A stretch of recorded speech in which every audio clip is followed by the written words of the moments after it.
তা সত্ত্বেও আমরা আশাবাদী যে 200 তো আমরা ক্রস করব, সংখ্যাটা কোথায় দাঁড়াবে সেটা মানুষ ঠিক করবে। और मैं स्पष्ट रूप से आपको बताना चाहता हूं 152 सीटों में से 110 से ज्यादा सीटें भारतीय जनता पार्टी जीतने जा रही है।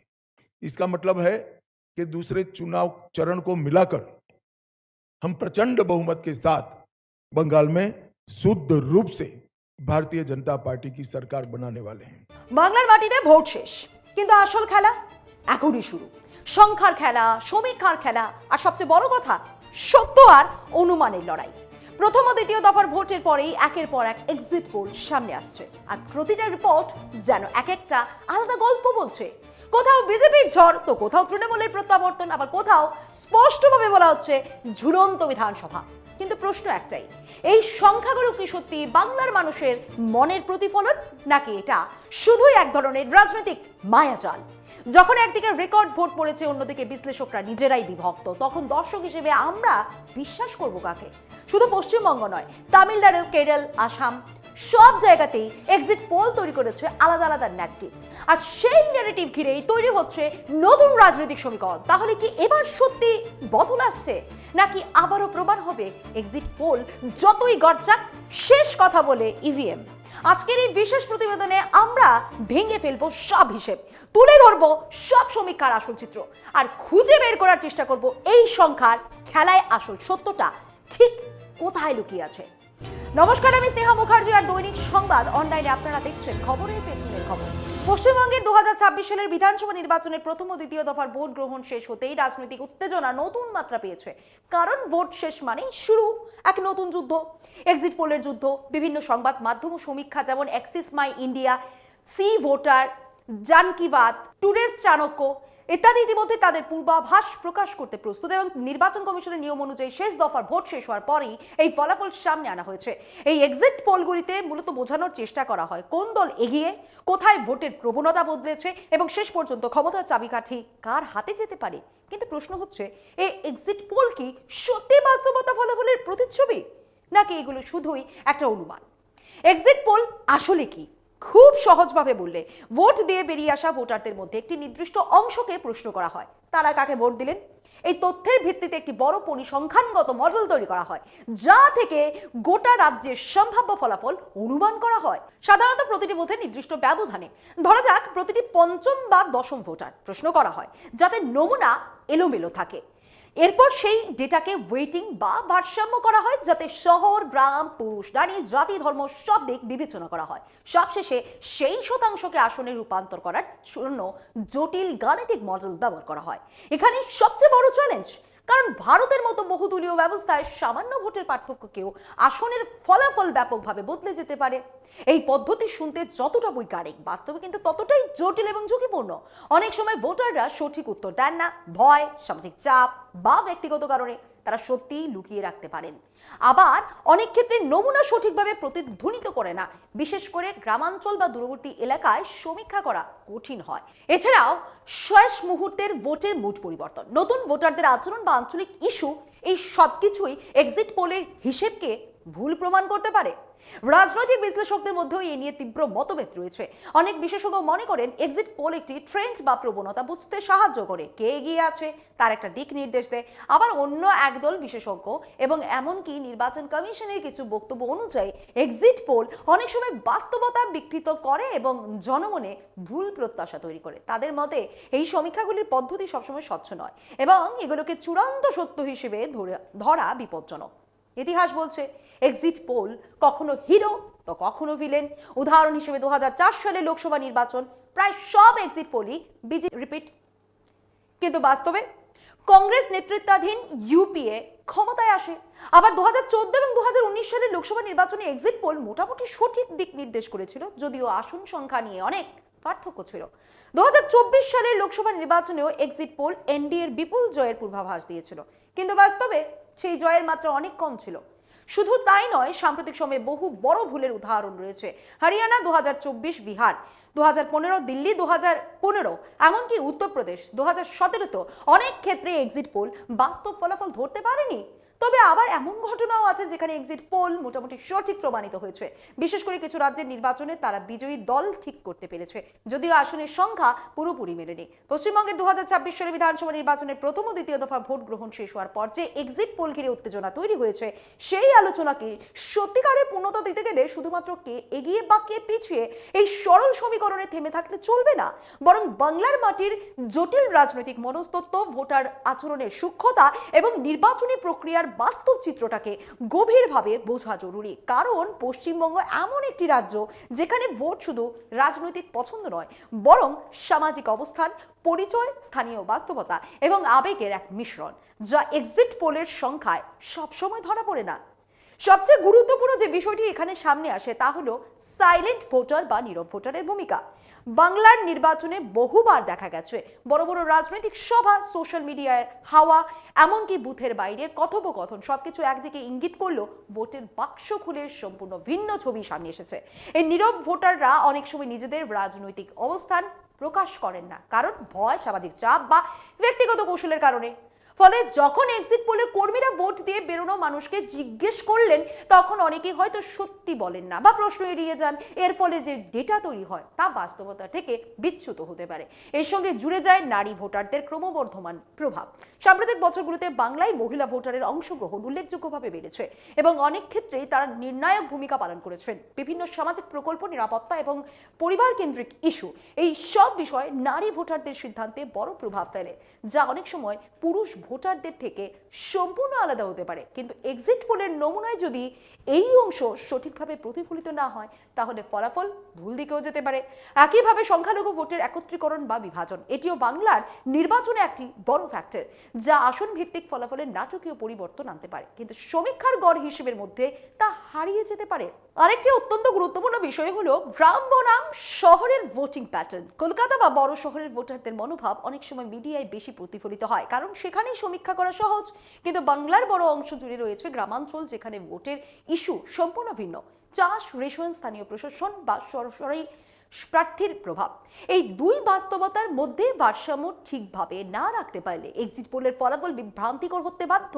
এর পাশাপাশি ফেজ ওয়াইজ ভোটিং বা ধাপে ধাপে ভোট গ্রহণের প্রভাবও বিশাল। পশ্চিমবঙ্গের মতো রাজ্যে একাধিক দফায় ভোট হওয়ার ফলে প্রতিটি দফার ভোটের মুড আলাদা হতে পারে। প্রথম দফায় যদি কোনো একটি দল এগিয়ে থাকে, তাহলে পরবর্তী দফাগুলিতে অন্য দল আরো জোরদার প্রচার চালাতে পারে বা ভোটারদের মধ্যে নতুন করে মেরুকরণ তৈরি হতে পারে। আবার কখনো দেখা যায় শুরুতে কম ভোট পড়লেও পরে ভোটের হার বেড়ে যায়, যা সম্পূর্ণ আলাদা ফলাফল তৈরি করতে পারে।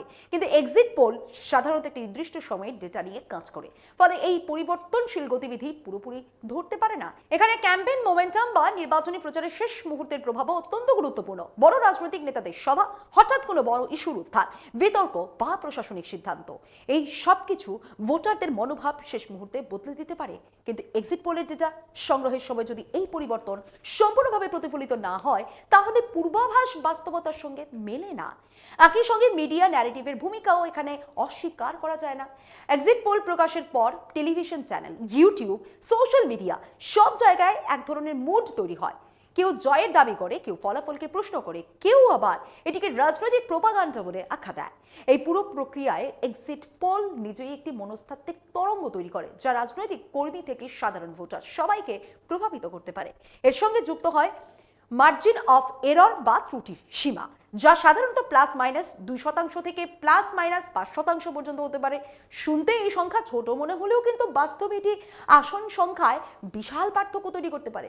কারণ ভারতের নির্বাচনী ব্যবস্থা ফার্স্ট পাস্ট দ্য পোস্ট পদ্ধতির উপর নির্ভরশীল, যেখানে যে প্রার্থী সবচেয়ে বেশি ভোট পায় সেই জয়ী হয়, ভোটের ব্যবধান যতই কম হোক না কেন। ফলে 1-2% ভোটের হেরফেরেও অনেক আসন হাতছাড়া হতে পারে বা জিতে যাওয়া সম্ভব, যা এক্সিট পোলের হিসেবকে সম্পূর্ণ উল্টে দিতে পারে। আরেকটি গুরুত্বপূর্ণ বিষয় হলো বিভিন্ন সমীক্ষা সংস্থা ট্র্যাক রেকর্ড বা অতীতের পারফরমেন্স। সব সংস্থা সমানভাবে নির্ভুল নয়, কেউ অতীতে বেশ কয়েকবার সঠিক পূর্বাভাস দিয়েছে, আবার কেউ বারবার বড় বড় ভুল করেছে। এই ইতিহাস বিশ্লেষণ করলে বোঝা যায় কোন সংস্থার পূর্বাভাস কতটা গুরুত্ব পাওয়া উচিত, কিন্তু সাধারণ দর্শক এই দিকটি অনেক সময় বিবেচনা করেন না। ফলে বিভ্রান্তি বাড়ে। আইনি ও নৈতিক দিকটিও এখানে উল্লেখযোগ্য। ভারতের নির্বাচন চলাকালীন এক্সিট পোল প্রকাশের উপর নিষেধাজ্ঞা থাকে যাতে ভোটারদের উপর কোনো প্রভাব না পড়ে। নির্বাচন কমিশন এই সময় কঠোরভাবে প্রয়োগ করে এবং লঙ্ঘন করলে কঠোর ব্যবস্থা নেওয়া হয়। এর উদ্দেশ্য একটাই, ভোট প্রক্রিয়াকে যতটা সম্ভব নিরপেক্ষ ও প্রভাব মুক্ত রাখা। গতকাল প্রকাশিত বিভিন্ন এক্সিট পোল বা সমীক্ষা রিপোর্টে পশ্চিমবঙ্গের বিধানসভা নির্বাচন 2026 নিয়ে যে ছবি উঠে এসেছে তা একেবারেই একমুখী নয়, বরং বলা যায় সম্পূর্ণ বিভক্ত এবং চূড়ান্ত অনিশ্চয়তায় ভরা। একাধিক বড় সংস্থা যেমন PMRQ, ম্যাট্রিস চায়াঙ্কা, স্ট্র্যাটেজিস প্রভৃতি যেখানে ইঙ্গিত দিচ্ছে যে এই প্রথমবার রাজ্যে বিজেপি বড়সড় সাফল্য পেতে পারে এবং 146 থেকে 175-এর মধ্যে আসন জিতেও সরকার গঠন করতে পারে, যেখানে তৃণমূল কংগ্রেসকে অনেক ক্ষেত্রে 118 থেকে 140 আসনের মধ্যে সীমাবদ্ধ রাখা হয়েছে। আবার অন্যদিকে সম্পূর্ণ বিপরীত ছবি তুলে ধরেছে পিপলস পুলসের মতো সমীক্ষা, যেখানে দাবি করা হয়েছে তৃণমূল আবারও স্পষ্ট সংখ্যাগরিষ্ঠতা নিয়ে ক্ষমতায় ফিরতে পারে, এমনকি 177 থেকে 187 আসন পর্যন্ত পেতেও পারে।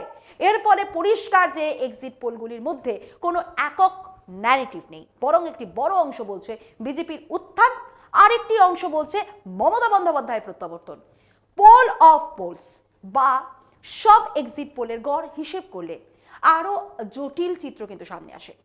অনেক ক্ষেত্রেই বলা হচ্ছে পশ্চিমবঙ্গের লড়াই অত্যন্ত হাড্ডাহাড্ডি এবং ঝুলন্ত বিধানসভার সম্ভাবনাও উড়িয়ে দেওয়া যাচ্ছে না, অর্থাৎ কোনো দলই হয়তো স্পষ্ট সংখ্যাগরিষ্ঠতা পাবে না এবং ছোট দল বা জোটের ভূমিকা গুরুত্বপূর্ণ হয়ে উঠতে পারে।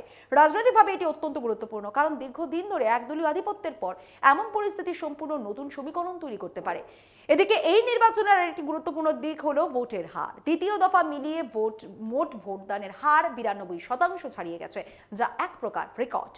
এত বেশি ভোট পড়া সাধারণত বোঝায় যে ভোটারদের মধ্যে প্রবল আগ্রহ এবং পরিবর্তনের সম্ভাবনা, কিন্তু এই পরিবর্তন ঠিক কোন দিকে যাবে তা নিয়ে এক্সিট পোলগুলির মধ্যে মতভেদ স্পষ্ট।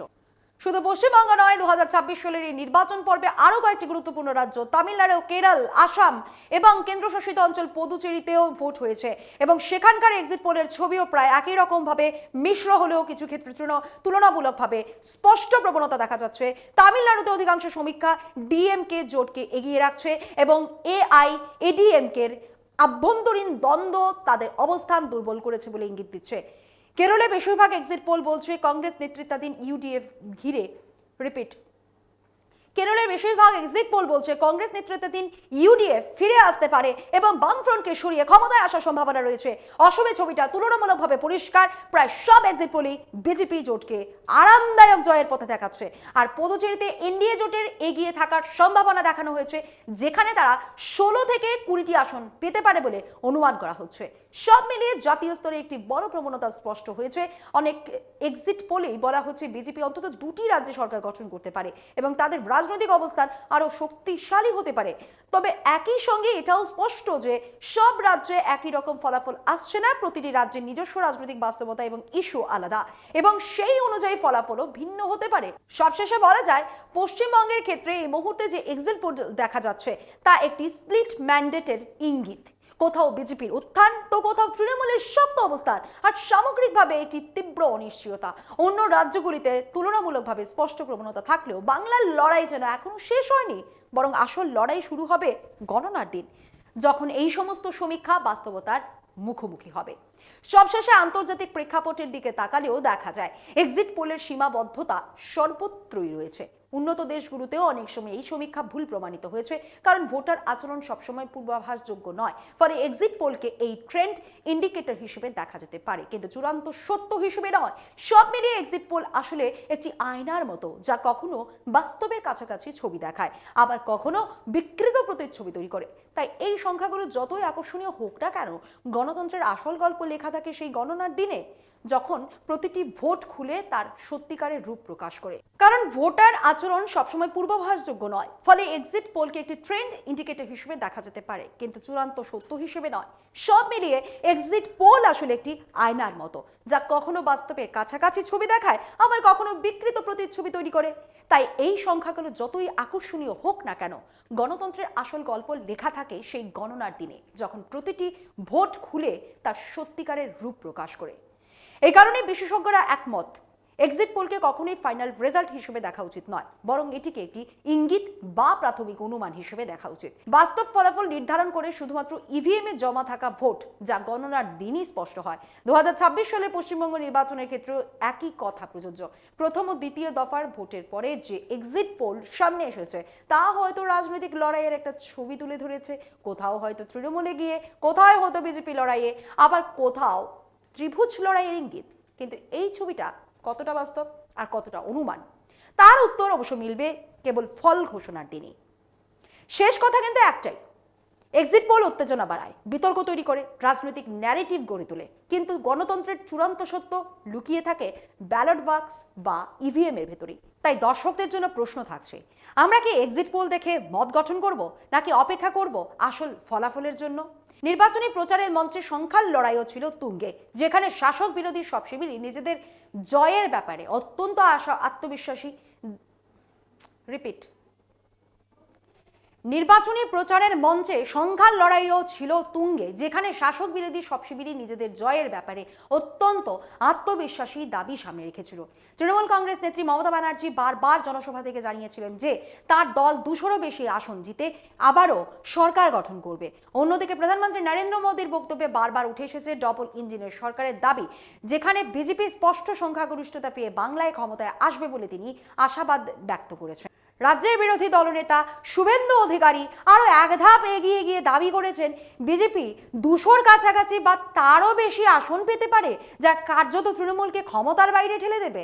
অন্যদিকে তৃণমূলের সর্বভারতীয় সাধারণ সম্পাদক অভিষেক ব্যানার্জিও আত্মবিশ্বাসের সঙ্গে জানিয়েছেন যে বিরোধীরা যতই দাবি করুক, বাস্তবে তৃণমূলই আরামসে সংখ্যাগরিষ্ঠতা পাবে এবং 210-এর আশেপাশে আসন জয়ের লক্ষ্য নিয়ে তারা এগোচ্ছে। এই পরস্পর বিরোধী দাবিগুলোই স্পষ্ট করে দেয় ভোটের আগে ময়দানে যেমন লড়াই ছিল, তেমনি সংখ্যার অঙ্ক নিয়েও ছিল তীব্র রাজনৈতিক মতপার্থক্য।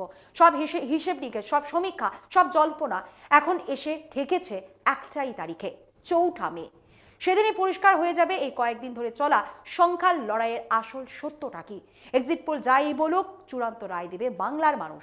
ইভিএম এর ভেতরে বন্দি সেই ভোটই ঠিক করবে কে গড়বে সরকার আর কার হিসেব মিলবে না। কিন্তু তার আগে এই উত্তেজনার মাঝেই প্রশ্নগুলো থাকছে আপনাদের জন্য। আপনি কি মনে করছেন এবারের এক্সিট পোলগুলো বাস্তবে কাছাকাছি, নাকি আবারও বড় চমক অপেক্ষা করছে? আপনার মতে কে এগিয়ে, তৃণমূল নাকি বিজেপি, নাকি কোনো অপ্রত্যাশিত সমীকরণ? আর সবচেয়ে বড় কথা, আপনি কি এক্সিট পোলকে বিশ্বাস করেন, নাকি শুধু ফলাফলের দিনকেই সত্যি মনে করেন? আপনার মতামত লিখে জানান কমেন্ট বক্সে, কারণ এই নির্বাচনের আসল বিশ্লেষণ শুধু স্টুডিওতে নয়, তৈরি হয় আপনাদের মতামতের মধ্য দিয়ে। আজ এই পর্যন্তই। এমন আরও বিষয় জানতে অবশ্যই চোখ রাখুন দৈনিক সংবাদ অনলাইনের পর্দায়। লাইক, কমেন্ট আর শেয়ার করুন। দেখতে থাকুন দৈনিক সংবাদ, শুধু নামই যথেষ্ট।